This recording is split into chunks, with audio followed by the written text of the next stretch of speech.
Hello दोस्तों, कैसे हो? उम्मीद है मस्त होंगे, स्वस्थ होंगे और अपनी पढ़ाई में व्यस्त होंगे।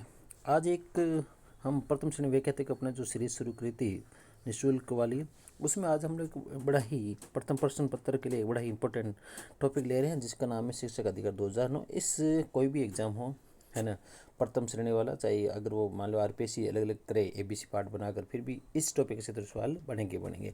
और आज हम इस टॉपिक को थोड़ा विस्तारित पढ़ते हैं, क्योंकि इस टॉपिक पे आजकल सवाल आरपीएससी ना थोड़ा अंदर से बनाने लग गई है। तो हम लोग इसको आज विस्तार से पढ़ेंगे और गहन पढ़ेंगे। उम्मीद है आपको क्लास अच्छी लगेगी, है ना। आप इस क्लास में बने रहिएगा। अब आपका बिना समय जाया करते हम अपनी क्लास शुरू करें हैं। एक बार हम इसकी पृष्ठभूमि देख लेते हैं शिक्षक अधिकार की।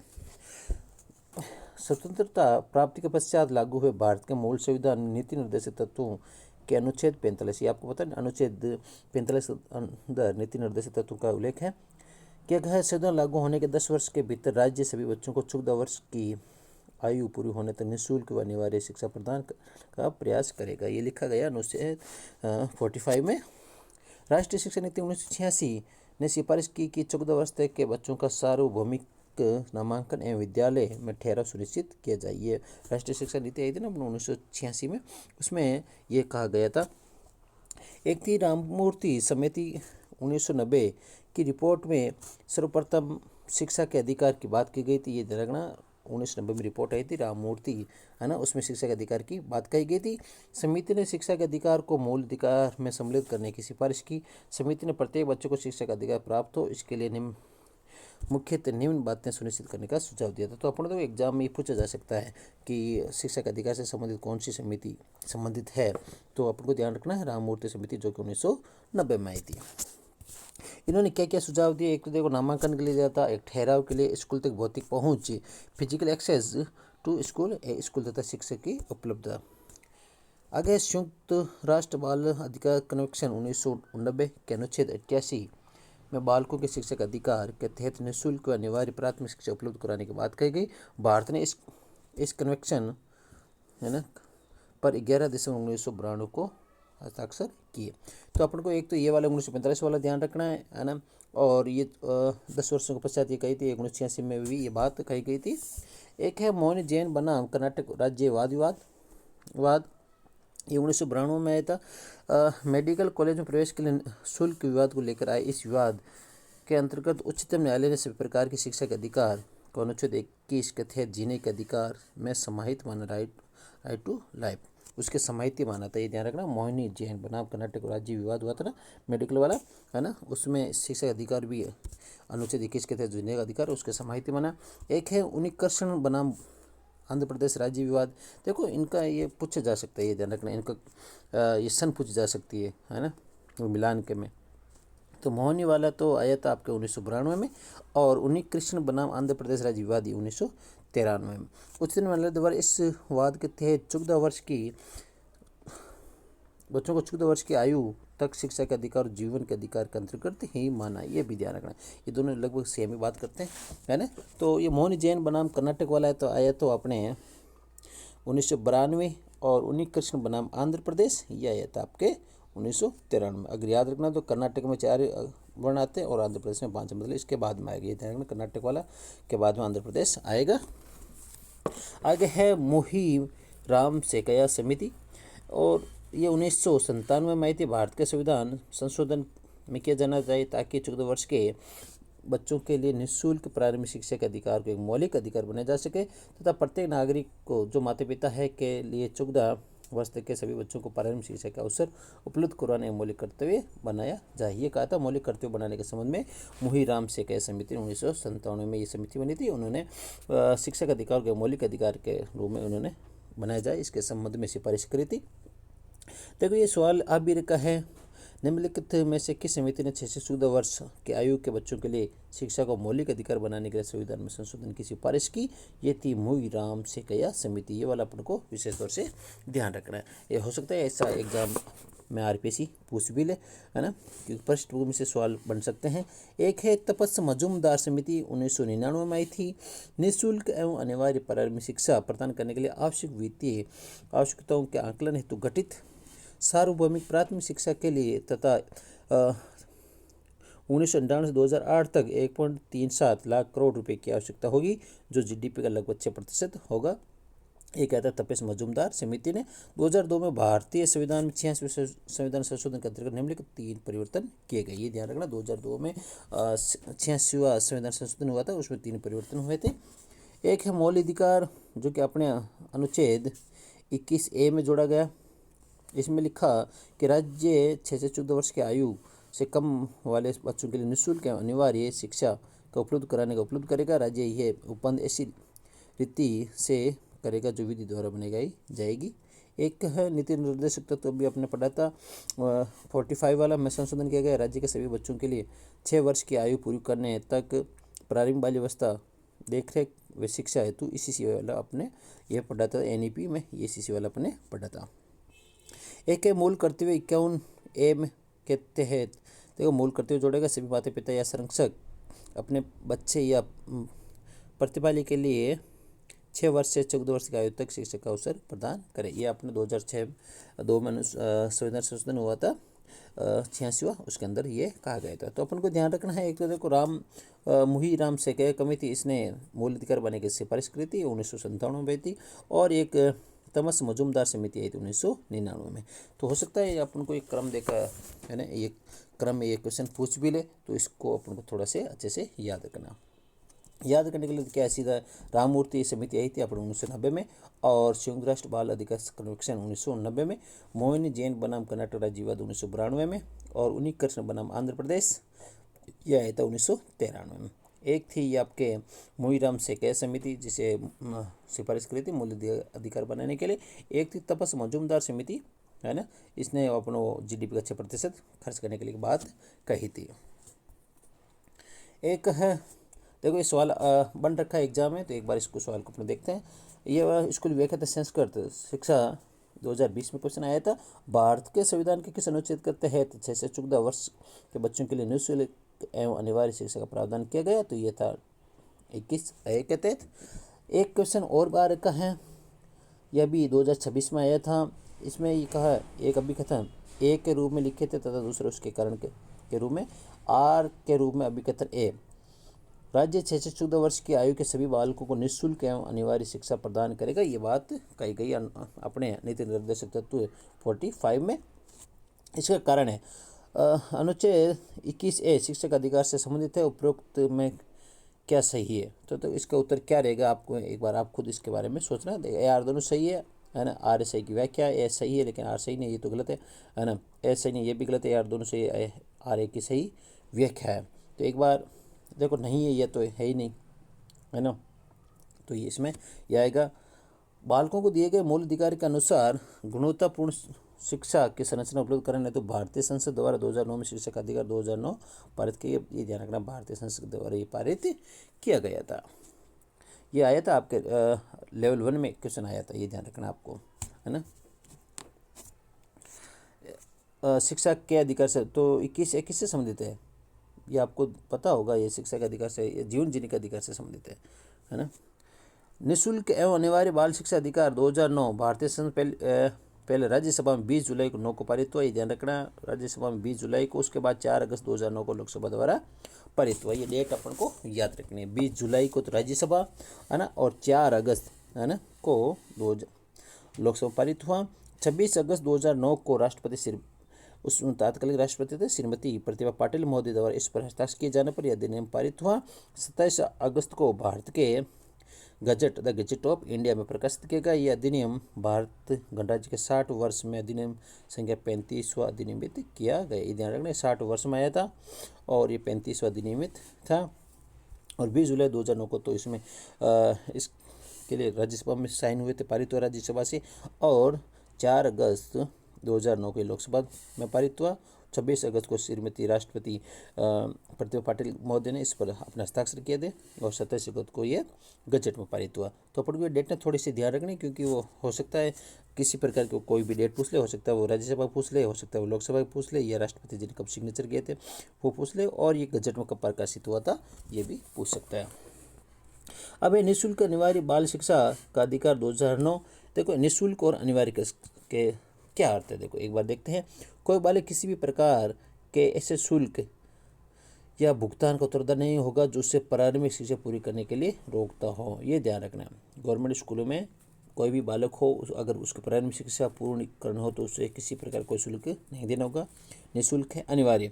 6 से 14 वर्ष तक के प्रत्येक बालक का स्कूल में नामांकन, उपस्थिति तथा प्रारंभिक शिक्षा की पूरी समुचित शिक्षा कौन सरकार का दायित्व होगा। देखो ये क्वेश्चन आ रहा है स्कूल था 2000 ये शिक्षा का अधिकार 2009 को लागू करना क्यों आवश्यकता। तो देखो क्योंकि इस ऑप्शन ए दे रखा है क्योंकि भारतीय संविधान की धारा 45 बालकों शिक्षा के उद्देश्य को पूरा नहीं करती। ऐसा कुछ नहीं है। बालकों दिए गए मौलिक अधिकार के अनुसार गुणवत्ता शिक्षा उपलब्ध कराने हेतु। तो ये तो ऑप्शन से पता चल जाता। एक आया था RT 2009 के मूल अधिनियम 7 और 38 धाराएँ थी, वे एक अनुसूचित थी, है ना। ये ध्यान रखना आपको। RT 2009 में मूल अधिनियम में 7 अध्याय थे, 38 धारा और एक अनुसूची थी। ये ध्यान रखना विशेष तौर से। 7 अध्याय, 38 धाराएं और एक अनुसूची। ये क्वेश्चन आया था निःशुल्क एवं अनिवार्य शिक्षा अधिकार अधिनियमित किया गया किसके द्वारा, भारत की संसद के द्वारा। ये तो आसान सवाल हो जाता है। तो एक बार अपने वापस रिवाइज करते हैं। 20 जुलाई 2009 को तो राज्यसभा से पारित हुआ था। 4 अगस्त 2009 को लोकसभा से पारित हुआ था। 26 अगस्त 2009 को राष्ट्रपति महोदय जी ने इस पर साइन किए थे और 27 अगस्त 2009 को ये गजट में, भारतीय गजट में पारित हुआ था। कालांतर में इस अधिनियम में निम्नलिखित 4 वर्षों में संशोधन हुए। 2012 में धारा 1, 2, 3, 21 और 22 25 में संशोधन किया गया, जबकि एक नई धारा 39 जोड़ी गई। ये 2012 में ध्यान रख रहा है। 2017 में 23 में संशोधन हुआ और 19 में 16 और 38 में संशोधन किया गया। इतना आपको गैर से कोई सवाल नहीं पूछेगा। अब देखो, अतः वर्तमान में इस अधिनियम में देखो 7 अध्याय 39, क्योंकि 2012 में यह संशोधन हो गया था, और एक अनुसूची है, ये अपन को ध्यान रखना। अगर आपको जब ये अधिनियमित किया गया तब पूछे तब तो 7 अध्याय थे और 38 धाराएं थी और एक अनुसूची थी, लेकिन वर्तमान की बात करें तो इसमें 39 धाराएं हैं। देखो इसमें 7 अध्याय का नाम लें तो पहला है प्रारंभिक, जिससे धारा 1 और 2। दूसरा अध्याय नंबर 2 निःशुल्क अनिवार्य शिक्षा का अधिकार, तो यह हो गया धारा 3 और 5। अगला है समुचित सरकार स्थानीय प्राधिकारी माता पिता के कर्तव्य। देखो याद रह जाएगा अध्याय का नाम, क्योंकि 3 दिनों के इसमें कर्तव्य दे रखे, समुचित सरकार के, स्थानीय प्राधिकारी के और माता पिता के। तो तीनों के कर्तव्य हो गए। इसका मतलब है कि अध्याय नंबर 3 में वर्णित है। और 3 दिनों कितना होता है, 6, तो 6 से 11 तक ये धारा में वर्णित है। अगला है 4 विद्यालय एवं शिक्षकों के उत्तरदायित्व, है ना। विद्यालय और शिक्षकों को साथ मिलकर वो अपने उत्तरदायित्व संपूर्ण करने हैं, तो ये धारा 12 से 28 तक है। अगला है प्रारंभिक शिक्षा का पाठ्यक्रम में उसका पूरा किया जाना 29-30 में। देखो पे से पाठ्यक्रम, पे से प्रारंभिक, पे से 5वां, ये हो गया 29 से 30 तक। एक है बालकों के अधिकार का संरक्षण, ये 31 से 34 तक। और परिक्रमा लास्ट में आता है अन्य मुख्य बातें, 35 से 39 तक। तो अपन को देखो कई बार ये धाराएं अपन को पूछ ली जाती है, तो अपन को ये धाराएं याद करनी है। पहले होगी प्रारंभिक 1 से 2, 2 से वापस दूसरे निःशुल्क अनिवार्य शिक्षा धारा 3 से 5। अगला है, एक मिनट वापस करते हैं, और अगला है समुचित सरकार स्थानीय प्राधिकारी एवं माता पिता के कर्तव्य। तो ये हो जाती है आपको 3 में, तीनों के कर्तव्य हो गए। चौथा विद्यालय शिक्षकों के उत्तरदायित्व है, जो 12 से 28 तक है, और सबसे ज़्यादा धाराएं इसी अध्याय के अंदर ही ध्यान रखना। चौथा सबसे बड़ा अध्याय है। 5 में पे से प्रारंभिक और 5 से पाठ्यक्रम, और ये हो गया 5, 29 और 30। 6 में बालकों के अधिकार संरक्षण 6, तो अपन ऐसे याद रख जाए 31 से 34 और परिक्रमा 35 से 39। देखो ये क्वेश्चन आ रखा है 2022 में आया था। RT 2009 का अध्याय 4 किस क्षेत्र से संबंधित है। तो देखो 4 अपन पढ़ा था, 22 से 28 तक धारा है ना। तो विद्यालय और शिक्षकों के उत्तरदायित्व ये अपन ने पढ़ा था, ठीक है। अगला है ये 2025 में आया था। निःशुल्क अनिवार्य बाल शिक्षा अधिकार अधिनियम 2009 को निम्नलिखित अध्यायों को उनके नामों से सम्मिलित कीजिए। तो देखो पहला हो गया विद्यालय और शिक्षकों को उत्तरदायित्व, तो ये 4 में, ये ध्यान रखना, पहला 4 में, ठीक है। समुचित सरकार स्थानीय प्रकार, ये गया धारा 3 में। बाल अधिकार और संरक्षण धारा 6 में, और प्रारंभिक शिक्षा का पाठ्यक्रम उसका पूरा किया जाना ये 5 में। तो अगर पहला देखे तो 4 पहले में है अच्छा मिला अध्यायों की क्रम संख्या। तो पहला में 4, पहला में 3। देखो यहाँ पर वैसे तो ये चौथा है ना, लेकिन यहाँ पर देखो तो पहले में होगा 3। देखो इसका उत्तर हो जाएगा डी। ये ध्यान, इसका उत्तर होगा डी, क्योंकि देखो समुचित सरकार एवं स्थान पर अधिकारी के कर्तव्य। तो ये कहाँ पर दे रहे हैं? 4 में। ठीक है। हाँ, अगला है, अब अपना इसको विस्तार से पढ़ते हैं। तो अपन को ये वाला टेबल है ना, ये इस टेबल को अपन को विस्तार तौर से याद रखना, ध्यान रखना आपको। पेज से प्रारंभिक तो 1 से 2 निःशुल्क अधिकारी शिक्षा, ये हो गया आपके 3 से 5, ये 3 का 3 हो गए। विद्यालय शिक्षण का उत्तरदायित्व ये 4 हो गए। प्रारंभिक शिक्षा ये हो गया, संरक्षण 6 और प्रकरण 7। तो इस प्रकार अपन ये याद रखना है। आगे है, अब इसको हम लोग विस्तारित पढ़ते हैं। अपना अध्याय नंबर 1 पढ़ा था प्रारंभिक, जिसकी धारा 1 व 2 उसमें है। तो इस अधिनियम का संक्षिप्त नाम निःशुल्क और अनिवार्य बाल शिक्षा अधिकार 2009 है। राइट टू चिल्ड्रन और freedom compulsory education, free and compulsory education act 2009। एक तो अपन को इसका नाम भी ध्यान रखना है। इसका नाम है, ध्यान रखना, निःशुल्क शुरू से शुरू होता है, निःशुल्क और अनिवार्य बाल शिक्षा का अधिकार अधिनियम। कई बार आपको देखो नाम में भी हम लोग कंफ्यूज होते हैं, क्योंकि पहले ये निःशुल्क बाद में दे दिया जाता है, इस प्रकार थोड़ा सा कंफ्यूज कर दिया जाता है। Right to children to free and compulsory education act 2009। इसका विस्तार जम्मू कश्मीर राज्य के सिवाय संपूर्ण भारत पर है। भारतीय संविधान के अनुच्छेद 370 के विशेष प्रावधान जम्मू कश्मीर से हटा दिए जाने के कारण अब यह अधिनियम जम्मू कश्मीर और लद्दाख केंद्र शासित प्रदेशों पर भी लागू होता है। जब अधिनियम आया था तो उस वक्त जम्मू कश्मीर पर लागू नहीं था, लेकिन अब धारा 370 हटा दी गई। उसकी वजह से अब जम्मू कश्मीर व लद्दाख केंद्र शासित प्रदेशों पर भी अब ये नियम लागू है। ये उस तारीख को लागू होगा जो केंद्र सरकार राजपत्र व अधिसूचना द्वारा नियमित करे। यानी कब लागू हुआ था? 1 अप्रैल 2010 से लागू हुआ था। ये ध्यान रखना। देखो एग्जाम 2022 ग्रुप सी में एग्जाम आ रखा है। कौन सी दिनांक व वर्ष को निःशुल्क अनिवार्य बाल शिक्षा, नाम याद रखना, निःशुल्क अनिवार्य बाल शिक्षा का अधिनियमित 2009 लागू किया तो 1 अप्रैल 2010 से। वर्ष 2012 में संशोधन के द्वारा उपधारा 4 और 5 जोड़ी गई। संविधान के अनुच्छेद 29 एवं 30 के अधीन रहते हुए इस अधिनियम के उपबंध बालकों को निःशुल्क शिक्षा के अधिकार प्रदान किए जाने के संबंध में लागू होंगे। इस अधिनियम की कोई बात मदरसों, वैदिक पाठशालों और धार्मिक शिक्षा प्रदान करने वाले शैक्षणिक संस्थाओं में लागू नहीं होगी। ये ध्यान रखना है। ये वाला तथ्य आपको विशेष तौर से ध्यान रखना है। इस अधिनियम की कोई भी बात ये नहीं, कहने का अर्थ यह है कि यह अधिनियम मदरसों, वैदिक पाठशालों और धार्मिक शिक्षा प्रदान करने वाले शैक्षणिक संस्थानों पर लागू नहीं होगा। आगे है परिभाषाएं। अपने 1 नंबर धारा पढ़ ली। अब दूसरी है तो धारा 2 मतलब परिणाम याद रख लेना। ठीक है। निःशुल्क और अनिवार्य बाल शिक्षा अधिकार अधिनियम 2009 में प्रयोग की गई प्रमुख शब्दावली इस प्रकार है। देख, एक क्या कहता है? समुचित सरकार।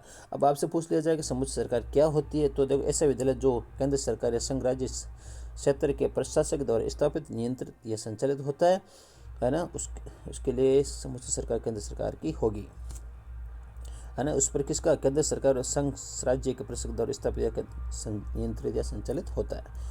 एक है यदि राज्य सरकार के क्षेत्राधिकार में है, समुचित सरकार राज्य सरकार का होगा। यदि विधानसभा युक्त संघ राज्य सरकार के क्षेत्राधिकार में है तो समुचित सरकार संघ सरकार की होगी।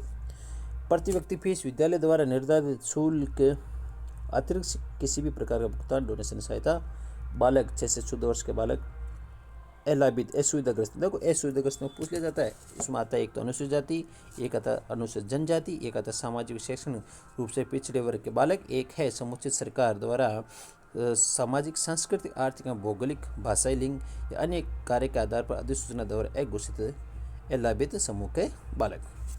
देखिए ये पूछ भी ले गया है ना। तो असुविधाग्रस्त में तो अपने आप पढ़ा, तो विकलांग किस में आते हैं? असुविधाग्रस्त में आते हैं। तो ये ध्यान रखना आपको। एक बार आप समुचित सरकार वाला देख लें। ऐसे विद्यालय जो केंद्र सरकार या संघ राज्य क्षेत्र के प्रशासक द्वारा स्थापित, नियंत्रित या संचालित होता है, के लिए समुचित सरकार केंद्र सरकार का होगा। ये ध्यान रखना। आगे वर्ष 2012 के संशोधन अधिनियम द्वारा असुविधाग्रस्त समूह के बालकों में निःशक्त बालक को भी शामिल किया गया। 2012 में शामिल किया गया था। समान अवसर अधिकारों की सुरक्षा व पूर्ण भागीदारी अधिनियम 1995 परिभाषित। राजस्थान सरकार द्वारा नोटिफिकेशन जारी करके 25/20 के लिए निम्नलिखित बालकों को असुविधाग्रस्त बालकों के लिए जोड़े गए। ये निश्चित वाला ये ध्यान रखना। कब जोड़ा गया था? ये 2012 के अंदर। तो कौन कौन रहते हैं असुविधाग्रस्त में? अभी अपने पढ़ा था। अनुसूचित जाति, जनजाति, ओबीसी पिछड़ा या एसबीसी विशेष पिछड़ा वर्ग के बालक, अभिभावक की आय लगभग 2.5 लाख रुपये तक हो वार्षिक। निःशक्त बालक, अनाथ बालक, युद्ध विधवा का बालक, बीपीएल अभिभावक के बच्चे, HIV व कैंसर से पीड़ित बालक या HIV व कैंसर से प्रभावित माता पिता संरक्षक के बालक। एक आता है दुर्बल बालक। समुचित सरकार द्वारा घोषित आय की न्यूनतम सीमा से कम आय वाले अभिभावक बालकों या संरक्षकों के बालक। एक है प्रारंभिक शिक्षा, है ना, पहली कक्षा से 8वीं तक की शिक्षा। ये ध्यान रखना, एग्जाम में पूछा गया प्रारंभिक शिक्षा क्या होता है। देखो ये वाला आर भी रखा है, RT 2009 में कहीं भी प्राथमिक या उच्च प्राथमिक शब्दों को उल्लेख नहीं, ये ध्यान रखना है। ये वाला पूछा जा सकता है, RT 2009 में प्राथमिक तथा उच्च प्राथमिक शिक्षक के शब्दों का उल्लेख है, तो ये कहीं पर नहीं है। वहाँ पर ओनली सिर्फ क्या लिखा हुआ है, प्रारंभिक नाम लिखा हुआ है। प्रारंभिक शिक्षा कहा जाता है 1 से लेकर 8वीं तक की शिक्षा को प्रारंभिक शिक्षा कहा जाता है। और इसमें याद रखने के लिए एक तो आपको निःशक्त बालक वाला आपको याद रखना है ना। ये 2012 में संशोधन हुआ था, उसके दौरान इस निःशक्त बालक शब्द को जोड़ा गया था। अब लिखते हैं आगे हम लोग संरक्षक। ऐसा व्यक्ति जिसकी देखरेख और सुरक्षा में बालक है, इसमें प्राकृतिक संरक्षक या किसी न्यायालय या किसी कानून के तहत नियुक्त घोषित व्यक्ति को संरक्षक कहा गया है, जिसकी देखरेख और सुरक्षा में वो बालक रहता है। एक स्थानीय प्राधिकारी, लोकल अथॉरिटी, नगर निगम या नगर परिषद या जिला परिषद या नगर पंचायत या गांव शहर नगर का कोई अधिकारी या संस्था जैसे विद्यालय पर नियंत्रण के लिए कानून के अंतर्गत अधिकृत या इतना कोई पूछेगा नहीं आपको। राष्ट्रीय बाल अधिकार संरक्षण आयोग, बाल अधिकार संरक्षण आयोग के अधिनियम 2005 की धारा 3 से संबंधित। माता पिता, प्राकृतिक माता पिता हो सकते हैं या स्वतंत्र माता पिता। विद्यालय, विद्यालय से अर्थ है प्रारंभिक शिक्षा यानी 1 से 8 तक देने वाला सरकार द्वारा मान्यता प्राप्त कोई स्कूल। समुचित सरकार या स्थानीय पदाधिकारी द्वारा नियंत्रित संचालित स्थापित कोई विद्यालय या सरकारी विद्यालय। समुचित सरकारी स्थानीय पदाधिकारी द्वारा आवर्ती खर्चों की पूर्ति हेतु पूर्णतः या अस्थायी वित्तीय सहायता अनुदान प्राप्त स्कूल। विशेष श्रेणी विशिष्ट और किसी प्रकार की सहायता प्राप्त नहीं करने वाले स्कूल। एक है अनुवीक्षण परीक्षा, स्क्रीनिंग प्रोसेस। यादृच्छिक प्रक्रिया के अतिरिक्त किसी भी अन्य बालक पर वरीयता देने के लिए प्रवेश के लिए अपनाई गई प्रक्रिया जैसे प्रवेश परीक्षा या विवाह का साक्षात्कार, ये वाली नहीं। ये ध्यान रखना, ये अनुवीक्षण प्रक्रिया क्या होती है। मान लो अगर बच्चे का कहीं भी स्कूल में प्रवेश दिलवाना हो तो उसकी प्रवेश परीक्षा ली जाए या अभिभावक का साक्षात्कार किया जाए, ये वाला इसमें दे रखा है। विशेष श्रेणी, विनिर्दिष्ट प्रवर्ग, केंद्रीय विद्यालय, नवोदय विद्यालय, सैनिक स्कूल के रूप में ज्ञात विद्यालय या किसी विशेष लक्षण वाले ऐसा विद्यालय जिसे समुचित सरकार द्वारा अधिसूचना द्वारा चिन्हित किया जाए। एक है राज्य बाल अधिकार संरक्षण आयोग। बाल अधिकार संरक्षण आयोग अधिनियम 2005 की धारा 3 के अधीन गठित राज्य बाल अधिकार संरक्षण आयोग होगा, ये ध्यान रखना। अब अपने अध्याय नंबर 1 पढ़ लिया, अब है अध्याय नंबर 2, निःशुल्क एवं अनिवार्य शिक्षा का अधिकार। तो याद रखने के लिए इधर निःशुल्क, शुल्क नाम याद रखो, शुल्क में 2 है तो इस प्रकार आपको याद रह जाएगा। तो देखो निःशुल्क व अनिवार्य शिक्षा धारा 3 में है, प्रवेश 4 में है और स्थानांतरण TC 5 में है ना। तो अब निःशुल्क याद रह जाएगा, है ना, चारों साथी है ना, 7 स्कूल में स्थानांतरण। धारा 3 निःशुल्क, ये ना अध्याय 2 में 3 धाराएं, धारा 3, 4 व 5। 3 निःशुल्क व अनिवार्य बाल शिक्षा का अधिकार, ये इसमें दे रखा है। 6 से 14 वर्ष के प्रत्येक बालक को अपने नज़दीकी स्कूल, है ना, में प्रारंभिक शिक्षा पूरी होने तक निःशुल्क व अनिवार्य शिक्षा का अधिकार होगा। यह धारा 3 में लिखा है। केंद्र सरकार का स्पष्टीकरण, बालक केवल अपने नेबरहुड स्कूल में प्रवेश लेने के लिए बाध्य नहीं, यदि उसकी पसंद को प्रतिबंध नहीं करता है। नेबरहुड स्कूल का विचार कोठारी आयोग की सिफारिश से लिया गया है। कोई भी बालक ऐसे स्कूल शुल्क या भुगतान के लिए उत्तरदायी नहीं होगा जो प्रारंभिक शिक्षा पूरी करने के लिए से रोकता है। एक है बहु निःशक्तता तथा गंभीर निःशक्तता वाले बालक को घर आधारित शिक्षा चुनने का अधिकार 2012 के संशोधन से। ये हो गया आपके धारा 3 में निःशुल्क शिक्षा वाला। धारा 4 प्रवेश नहीं लेने वाले तथा प्रारंभिक शिक्षा पूरी नहीं करने वाले बालकों के लिए विशेष प्रावधान। धारा 4 में प्रवेश यानी चारों साथी का एक साथ प्रवेश। यदि कोई बालक 6 साल से ऊपर हो गया है तथा अभी तक स्कूल में प्रवेश नहीं लिया है या अपनी प्रारंभिक शिक्षा पूरी करने से पहले स्कूल छोड़ चुका है तो उसे उसकी आयु के अनुसार प्रवेश देना। जैसे 8 वर्ष का बालक है तो कक्षा 3 में, है ना, और 9 वर्ष का बालक तो कक्षा 4 में, 10 वर्ष का बालक है तो 5 में प्रवेश मिलेगा। ये एग्जाम्पल दे रखा है। तो ये ध्यान रखना, 5 वर्ष का बालक क्लास 1 में एडमिशन लेता है ना। तो अगर 8 वर्ष का है तो 5 3 8 हो गए, इधर 3 जोड़ दो तो ये जगह 3। इस प्रकार आपको ध्यान रखना। देखो ये क्वेश्चन आ रखा है, हेडमास्टर 2018 में एग्जाम हुआ था, उस वक्त ये एग्जाम आया था। एक 10 वर्ष का आयु का बालक जो पूर्व में कभी स्कूल नहीं गया है, किस कक्षा प्रवेश के लिए योग्य है, तो वो 5वीं में। यदि किसी बालक को उसकी आयु के अनुसार कक्षा में सीधा प्रवेश दिया जाता है तो उसे निर्दिष्ट तरीके व निर्दिष्ट समय सीमा के भीतर विशेष प्रशिक्षण प्राप्त करने का अधिकार होगा, जो उसे अन्य बालकों के समान स्तर पर लाए। यह विशेष प्रशिक्षण की आवश्यकता होगी उसे। यदि किसी बालक का प्रारंभिक शिक्षा में प्रवेश किया जाता है तो उसे 14 साल के बाद भी प्रारंभिक शिक्षा पूरी करने का अधिकार होगा।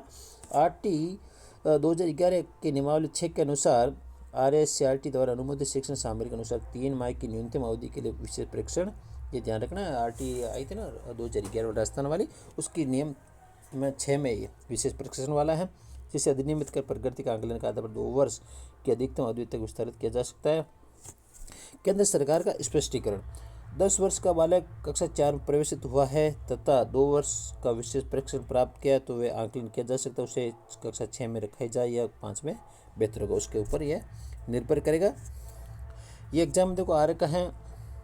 निःशुल्क एवं अनिवार्य बाल शिक्षा का अधिकार 2009 के अनुसार प्रारंभिक शिक्षा के लिए प्रवेश प्राप्त कोई बालक प्रारंभिक शिक्षा पूरी करने तक निःशुल्क का हकदार होगा। कब तक होगा वो? तो सभी प्रकार के विद्यालय में 14 वर्ष के, है ना, 14 वर्ष तक ये ध्यान रखना है। 5वां स्थानांतरण, राइट टू ट्रांसफर, है ना। जहाँ किसी विद्यालय में प्रारंभिक शिक्षा पूरी करने की व्यवस्था नहीं है वहाँ किसी बालक को अन्य विद्यालय से किसी प्रकार का अनुदान या निधि प्राप्त विद्यालय को छोड़कर प्रारंभिक शिक्षा पूरी करने के लिए स्थानांतरण कराने का अधिकार होगा। यदि किसी बालक को किसी कारण से राज्य के भीतर या राज्य के बाहर अन्य विद्यालय में जाना पड़े तो अन्य विद्यालय से प्रवेश का अधिकार, है ना। किसी भी कारण अन्य विद्यालय से प्रवेश करना चाहने वाले बालक को पूर्व के विद्यालय के प्रधान अध्यापक या विद्यालय के प्रभारी शिक्षक द्वारा तुरंत स्थानांतरण प्रमाण पत्र जारी करना होगा। परंतु स्थानांतरण प्रमाण पत्र प्रदान करने में देरी, प्रवेश में देरी या प्रवेश के लिए मना करने का कारण नहीं होगा, इधर रखना आपको। एक है समुचित सरकार, स्थानीय प्राधिकारी और माता पिता के कर्तव्य, अपने आप भी पढ़ा था तीनों के कर्तव्य, तो अध्याय नंबर 3 में। तो समुचित सरकार और स्थानीय प्राधिकारी का कर्तव्य ये धारा नंबर 6 में है। यह कानून लागू होने के 3 साल के भीतर समुचित सरकार या स्थानीय प्राधिकारी के ऐसे स्थानीय स्कूल की व्यवस्था करेंगे जब बच्चों के लिए आसपास कोई स्कूल नहीं है। केंद्र सरकार के मॉडल RT नियमों में कक्षा 1 से 5 के लिए 1 किलोमीटर और 6 से 8 तक 3 किलोमीटर की दूरी मानक बताई गई, जबकि राजस्थान में नियमावली 2011 के 7 के तहत 1 किलोमीटर पर प्राथमिक विद्यालय और 2 किलोमीटर पर उच्च प्राथमिक विद्यालय में घोषणा की गई है। केंद्र सरकार तो ये बताती है कि 1 से 5 के लिए 1 किलोमीटर होना चाहिए और 6 से 8 से 3 किलोमीटर तक, लेकिन राजस्थान RT है ना 2011 वाली, उसके अंदर उसकी धारा या उसका नियम 7 के तहत 1 किलोमीटर तक तो प्राथमिक विद्यालय होना चाहिए और 2 किलोमीटर तक उच्च प्राथमिक विद्यालय होना चाहिए। आगे है 7, वित्तीय व अन्य उत्तरदायित्व में हिस्सा बांटना। देखो RT लागू करने के लिए धन उपलब्ध कराने का समूहवर्ती उत्तरदायित्व किसका? केंद्र व राज्य सरकार का। आवश्यक धनराशि ये किसके? पूंजीवर्ती का आंकलन केंद्र सरकार की। अनुदान केंद्र द्वारा राज्यों की सलाह पर राज्यों को। वित्त आयोग 280 में है ना, तो उसका ये हो गया। राज्य सरकार का उत्तरदायित्व धन उपलब्ध कराएं, है ना, वे राज्य के अन्य संसद से धन के द्वारा, ये केंद्र सरकार के द्वारा। इस अधिनियम द्वारा धन उपलब्ध कराने का केंद्र और राज्य सरकार का समूहवर्ती उत्तरदायित्व होगा, ये दोनों का समान रूप से उत्तरदायित्व है। इस अधिनियम के क्रियान्वयन हेतु यह ध्यान रखना, पैसों का साथ याद रह जाएगा, वित्तीय मतलब पैसे, तो पैसों का साथ। इस अधिनियम के क्रियान्वयन हेतु आवश्यक पूंजी तथा आवर्ती खर्च का आंकलन केंद्र सरकार करेगी। केंद्र सरकार राज्य सरकारों को अनुदान के रूप में उपधारा 2 में आंकलित राशि का ऐसी प्रतिष्ठित मात्रा उपलब्ध कराएगी जो समय समय पर राज्य सरकारों के परामर्श पर निर्धारित होगी। ये 60-40 में है ना, ये 60 और 40 होगी, ध्यान रखना। 60 तो केंद्र सरकार का होगा और 40 राज्य सरकार का अनुदान होगा। केंद्र सरकार संविधान के अनुच्छेद 280 यानी वित्त विभाग वाले के तहत वित्त आयोग से राज्य सरकार को अतिरिक्त संसाधन उपलब्ध कराने के लिए संदर्भ सिफारिश से मांग सकती है।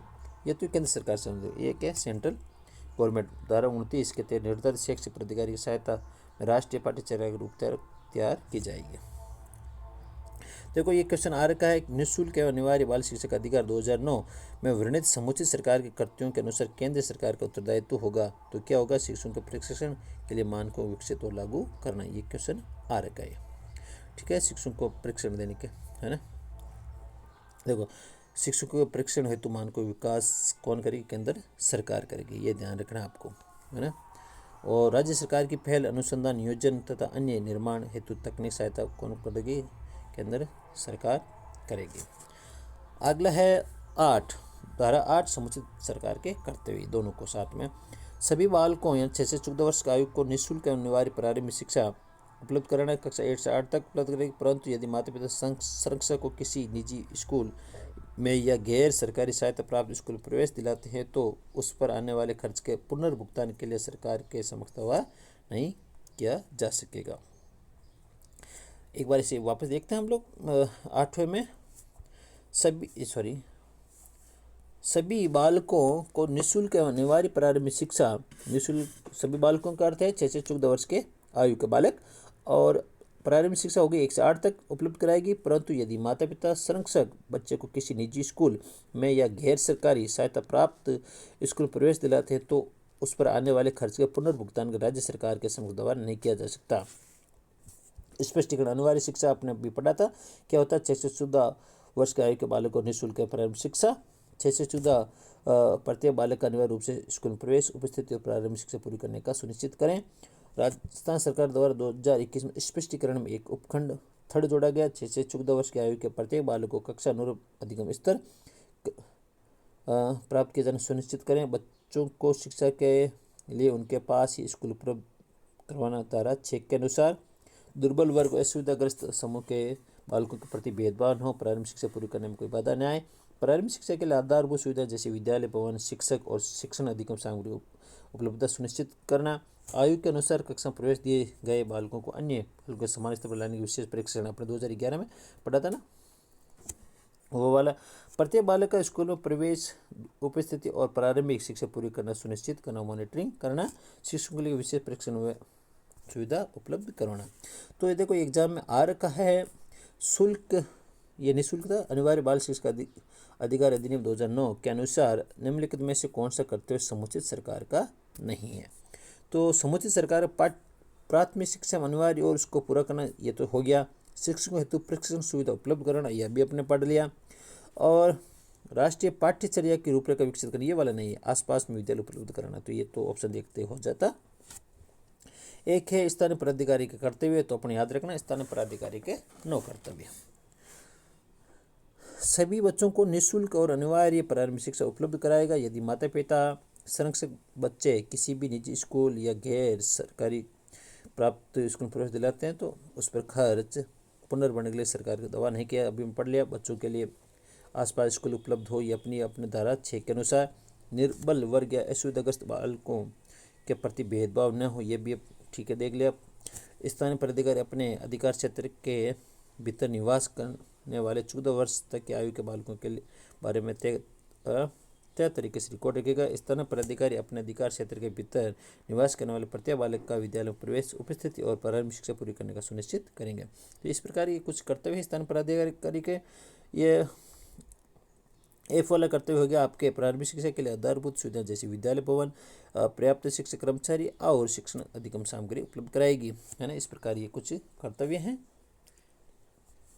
एक आगे देखते हैं हम लोग, अनुसूची में तय के मान और मानकों के अनुरूप अच्छी गुणवत्ता शिक्षा उपलब्ध होनी चाहिए। प्रारंभिक शिक्षा के लिए समय पर पाठ्यचर्या और पाठ्यक्रम विहित सुनिश्चित करेगी। शिक्षकों के लिए प्रशिक्षण की सुविधा उपलब्ध कराया जाएगा। माइग्रेशन पर जाने पर आने वाले बच्चों को विद्यालय में प्रवेश सुनिश्चित करना, देखो माइग्रेशन पर जाने या आने वाले परिवारों के बच्चों को विद्यालय में प्रवेश सुनिश्चित करेगा। अपने अधिकार क्षेत्र में आने वाले स्कूल के कार्यों को मॉनिटरिंग करना। विद्यालय में वर्ष पर्यंत क्या क्या गतिविधि होगी इसका शैक्षिक कैलेंडर जारी करेगा। तो अगला ये हो गया माता पिता के कर्तव्य, तो अपन याद रख लो माता पिता के 10 कर्तव्य।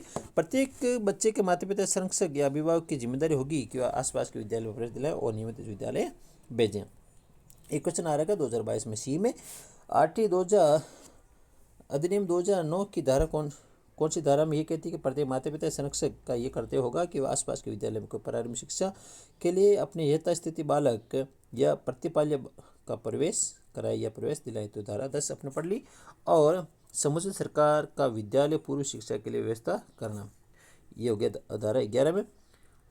3 वर्ष और से ऊपर और 6 वर्ष से कम आयु के बालकों को प्रारंभिक शिक्षा के लिए तैयार करने हेतु 6 वर्ष तक के बच्चों को बाल अवस्था में इसी उपलब्ध कराने हेतु समुचित सरकार पूर्व विद्यालय शिक्षा की व्यवस्था करेगी। समुचित सरकार का विद्यालय पूर्व शिक्षा के लिए व्यवस्था करना। तो ये हो जाता है धारा नंबर 11। तो आज की क्लास हम लोग यहीं ख़त्म करते हैं, क्योंकि अध्याय नंबर 4 8/2009 का सबसे बड़ा अध्याय, हम इसके पार्ट 2 में इसको ले लेंगे। उम्मीद है आपको अच्छी लगी होगी। अगर अच्छी लगी तो इसे लाइक और सब्सक्राइब जरूर कीजिएगा। हम मस्त रहिए, पढ़ते रहिए, हंसते रहिए, मुस्कुराते रहिए। धन्यवाद।